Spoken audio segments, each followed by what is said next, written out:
নমস্কার বন্ধুরা, আমি ঋত্বিক আর আমাদের চ্যানেল ভবিষ্যৎ দৃষ্টিতে সকলকে স্বাগত জানাই। বন্ধুরা, আজকে আমরা কথা বলবো দেবগুরু বৃহস্পতির মহাদশা নিয়ে। 16 বছরের জ্ঞান, সৌভাগ্য ও আত্মিক সমৃদ্ধির মহাযাত্রা।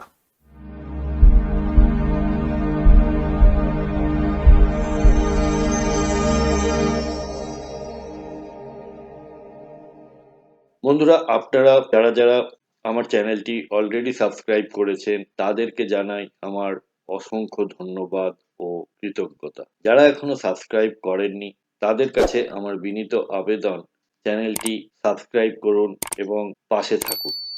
দেবগুরু বৃহস্পতি হলেন আকাশ তত্ত্বের কারক। এটি আমাদের জ্ঞান, সন্তান, অর্থ, ধর্ম এবং ভাগ্যের অধিপতি। এটি জ্যোতিষশাস্ত্রের সবথেকে শুভ গ্রহ হিসেবে বিবেচিত। ব্যাসদেব তার নবগ্রহ স্তোত্রমে দেবগুরু বৃহস্পতিকে দেবতানাং ঋষিনাঞ্চ গুরুং কাঞ্চন সন্নিভম বুদ্ধিমত্তং ত্রিলোকেশং তং নমামি বৃহস্পতি এইভাবে প্রণাম জানিয়েছেন। আপনারা নবগ্রহ স্তোত্রের সবকটি মন্ত্র ভবিষ্যৎ দৃষ্টির এই পেজে পেয়ে যাবেন। এরপরে আসি বৃহস্পতির মনস্তত্ত্ব ও কার্মিক উদ্দেশ্য। বৃহস্পতি হলো সম্প্রসারণ বা এক্সপ্যানশনের কারক গ্রহ। বৃহস্পতির কাজ হলো বাড়ানো। সে আপনার জ্ঞান, পরিবার এবং চিন্তা চেতনাকে বড় করে তোলে। সে আপনাকে সংকীর্ণতা থেকে বের করে উদার হতে শেখায়। নৈতিকতা ও বিচারবোধ, এই দশা আপনাকে ভুল ও ঠিকের পার্থক্য বোঝাবে। রাহু আমাদের শর্টকাট শিখিয়েছিল, কিন্তু বৃহস্পতি আমাদের ধর্ম বা সঠিক পথে চলতে বাধ্য করে।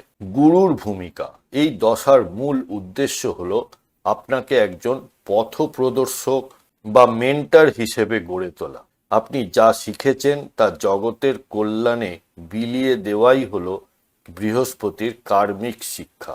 বৃহস্পতির 3টি নক্ষত্র রয়েছে। নক্ষত্রগুলি বায়ু এবং জলরাশিতে বিস্তৃত। প্রথম নক্ষত্রটি হলো পুনর্বসু, যা মিথুন এবং কর্কট রাশিতে বিস্তৃত। এটি ফিরে আসার নক্ষত্র।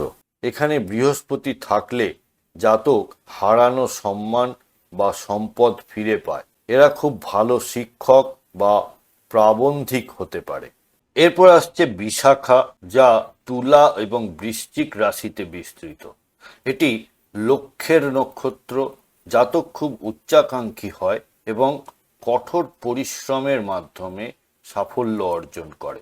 এদের মধ্যে আধ্যাত্মিক এবং বৈষয়িক শক্তির ভারসাম্য থাকে।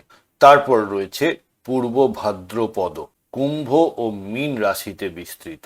এটি ত্যাগের ও রহস্যের নক্ষত্র। এখানে বৃহস্পতি থাকলে জাতক গভীর ধ্যান, জ্যোতিষ বা গূঢ় বিদ্যায় পারদর্শী হয়। বৃহস্পতির মহাদশার 9টি অন্তর্দশার বিশ্লেষণ। বৃহস্পতি, এটি দশার শুরু। জীবনে শান্তি ফিরবে। কোনো নতুন বিদ্যা অর্জন বা শুভ কাজ, যেমন বিবাহ বা সন্তান লাভ হওয়ার যোগ তৈরি হয়। তারপরে থাকছে বৃহস্পতি শনি, 2 বছর 6 মাস 12 দিন, ধৈর্য ও পরিশ্রমের সময়। শনি আপনার অর্জিত জ্ঞানকে বাস্তবে প্রয়োগ করতে শেখাবে। স্থাবর সম্পত্তি লাভের যোগ থাকলেও কাজে কিছুটা দেরি হতে পারে। বৃহস্পতি বুধ, 2 বছর 3 মাস 6 দিন, বুদ্ধি ও জ্ঞানের অপূর্ব মিলন। ব্যবসা ও লেখালেখিতে অভাবনীয় উন্নতি। নতুন কোনো স্কিল শেখার জন্য এটি শ্রেষ্ঠ সময়। বৃহস্পতি কেতু, 11 মাস 6 দিন, বৈরাগ্য ও তীর্থ ভ্রমণের সময়। জাগতিক সুখের চেয়ে আধ্যাত্মিক শান্তিতে বেশি মন যাবে। গুরু বা কোনো সিদ্ধ পুরুষের দর্শন পেতে পারেন এই সময়। এরপর রয়েছে বৃহস্পতি শুক্র, 2 বছর 8 মাস, অত্যন্ত বিলাসবহুল সময়। জ্ঞান ও শিল্পের মিলন। নতুন বাড়ি, গাড়ি বা রাজকীয় সুখ লাভের যোগ থাকে। দাম্পত্য জীবন সুখের হয়। তারপর বৃহস্পতি রবি, 9 মাস 18 দিন, রাজযোগের ন্যায় ফল পাওয়া যায়। সরকারি সম্মান, পদোন্নতি এবং সমাজে উচ্চ প্রতিষ্ঠা পাওয়ার সময়। বাবার থেকে কোনো বড় সহযোগিতা মিলতে পারে এই সময়। তারপর বৃহস্পতি চন্দ্র, এটি গজকেশরী যোগের মতো ফল দিয়ে থাকে। মনের শান্তি ফিরবে, সম্পদ বৃদ্ধি পাবে এবং মায়ের স্বাস্থ্যের উন্নতি হবে। সৃজনশীল কাজের জন্য শুভ। বৃহস্পতি মঙ্গল 11 মাস 6 দিন, সাহস ও শক্তির সময়। কোনো আইনি লড়াই বা প্রতিযোগিতায় জয় নিশ্চিত। স্থাবর সম্পত্তি বা জমি কেনার জন্য এটি খুব ভালো সময়। শেষ অন্তর্দশাটি হল বৃহস্পতি রাহু, একে গুরুচণ্ডাল পর্যায় বলা হয়। মহাদশা শেষ হওয়ার আগে এটি একটি বড় পরীক্ষা। ভুল সিদ্ধান্ত বা বিভ্রান্তির কারণে সম্মানহানির ঝুঁকি থাকে, তাই সতর্ক থাকতে হবে এই সময়টায়। এই বৃহস্পতির মহাদশা শেষ হলে আসে শনির মহাদশা। এবার দেখে নিই এই বৃহস্পতির মহাদশায় স্বাস্থ্য, সম্পদ ও সম্পর্কের ওপরে কি প্রভাব পড়ে। কেরিয়ার, যারা শিক্ষকতা, আইন, ব্যাংকিং, কাউন্সেলিং, ধর্মীয় প্রচার বা জ্যোতিষ পেশার সাথে যুক্ত, বৃহস্পতি তাদের সাফল্যের শিখরে পৌঁছে দেয়। সম্পর্কের দিক থেকে এটি পরিবার বৃদ্ধির সময়, সন্তান লাভ বা সন্তানের সাফল্যে গর্বিত হওয়ার সময়। গুরুজন এবং আধ্যাত্মিক ব্যক্তিদের সাথে সুসম্পর্ক বজায় থাকে।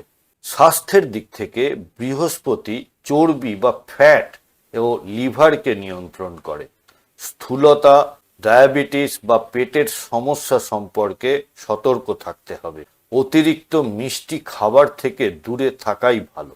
প্রতিকার হিসেবে ভগবান বিষ্ণুর আরাধনা বৃহস্পতির শ্রেষ্ঠ প্রতিকার। প্রতিদিন বিষ্ণু সহস্রনাম পাঠ বা শ্রবণ করুন। বৃহস্পতিবার শ্রীমদ্ ভগবদ গীতা পাঠ করুন। ব্যবহারিক দিক থেকে গুরু, শিক্ষক এবং ব্রাহ্মণদের সম্মান করুন। বড়দের আশীর্বাদ নিন। হলুদ রঙের পোশাক বা রুমাল সাথে রাখুন। দানের দিক থেকে বৃহস্পতিবার হলুদ রঙের বস্তু যেমন ছোলার ডাল, কলা, হলুদ বা সোনা কোনো মন্দিরে বা অভাবী মানুষকে দান করুন। মন্ত্রের দিক থেকে ওম বৃহস্পতয়ে নমঃ বা ওম গ্রাম গ্রীম গ্রোম সহ গুরবে নমঃ, এই মন্ত্রটি 108 বার জপ করুন। শেষ করার আগে আরেকবার, বৃহস্পতির মহাদশা হলো আপনার জীবনের সঞ্চিত পুণ্যের ফসল ভোগ করার সময়। যদি আপনি বিনয়ী থাকেন এবং জ্ঞানের চর্চা করেন, তবে এই 16 বছর আপনাকে শুধু অর্থ নয়, অমর সম্মান দিয়ে যাবে। বন্ধুরা, আমাদের এই ডিসকাশনে কোনো পার্টিকুলার চার্ট ধরে বা গ্রহের অবস্থান ধরে কিন্তু কোনো কথা বলা হচ্ছে না। আপনার কোনো হাউসে যদি সমস্যায় থাকে বা জীবনে কোনো ধরনের সমস্যার সম্মুখীন হন, তাহলে আপনারা ভবিষ্যৎ দৃষ্টির সাথে যোগাযোগ করতে পারেন এবং আমাদের কাছ থেকে আপনারা কনসালটেশন নিতে পারেন। আপনাদের ন্যাটাল চার্ট বা গ্রহগত অবস্থান জন্মকালীন, তার সাথে দশা, অন্তর্দশা এবং আগামী দিনের যে ট্রানজিট এবং তার প্রভাব, এই সব মিলিয়ে আপনারা একটি রেজাল্ট বা সলিউশন আমাদের থেকে পেতে পারেন। কন্ট্যাক্ট নাম্বার এবং ওয়েবসাইট এবং চেম্বারের অ্যাড্রেস সবই দেওয়া হলো, আপনারা সময় মতো যোগাযোগ করতে পারেন। বন্ধুরা, যদি ভিডিওটা আপনাদের ভালো লেগে থাকে তাহলে অবশ্যই লাইক, কমেন্ট, শেয়ার করবেন। সাবস্ক্রাইব না করে থাকলে আবারও আবেদন করছি, সাবস্ক্রাইব করুন। সাথে থাকার জন্য অনেক ধন্যবাদ।